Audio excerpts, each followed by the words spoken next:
Sir, आमच्यामध्ये शेवटचे शरीरसंबंध कधी झाले ते आठवत पण नाही. एक कपल आलं होतं काउन्सिलिंगला. कंप्लेंट काय होती? आमच्यामध्ये शरीरसंबंधच होत नाहीत. दोघंही एकमेकांवर प्रेम करत होते, चिटिंग नव्हतं, मोठ्या फाईट्स नव्हत्या, पण इंटिमसी ऑलमोस्ट डेड होती. नवरा म्हणाला ती इंटरेस्टेड नाही, बायको म्हणाली माझं मनच लागत नाही. आता इथं लोक लगेच सेक्सवर फोकस करतात, फ्रिक्वेन्सी, टेक्निक्स, एक्साइटमेंट.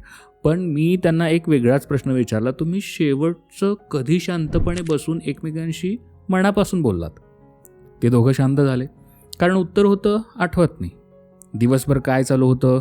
तो कामात बिझी, ती घरात आणि तिच्या जबाबदाऱ्यांमध्ये बिझी. कम्युनिकेशन फक्त लॉजिस्टिकवर, काय आणायचं, कधी आणायचं, बिल भरलंस का, आणि मग रात्री एक्सपेक्ट केलं जातं की अचानक क्लोजनेस येईल. पण बॉडी कनेक्ट होण्याआधी माइंड कनेक्ट लागतो ना हो, आणि तो दिवसभर कुठेच झालेला नसतो. म्हणून तिच्यासाठी इंटिमसी म्हणजे फक्त फिजिकल ॲक्ट राहत नाही. ती विचार करते, हा माणूस मला दिवसभर समजून घेत नाही, ऐकत नाही, आणि आता अचानक क्लोजनेस त्याला हवा आहे. आणि त्याच्यासाठी रिजेक्शन फील होतं. ती मला नको म्हणतीये, पण दोघंही चुकीचे नाहीत, दोघं डिस्कनेक्टेड आहेत. मग अशावेळी काय करायचं? बेडरूम फिक्स करू नका, कनेक्शन फिक्स करा. दिवसभर छोटे मोमेंट्स बिल्ड करा. रिस्पेक्ट, अटेन्शन, लिसनिंग, ॲप्रिसिएशन, हे सगळं इमोशनल इंटिमसी तयार करतं. आणि इमोशनल इंटिमसी आली की फिजिकल इंटिमसी फोर्स करावी लागत नाही, ती नॅचरली येते.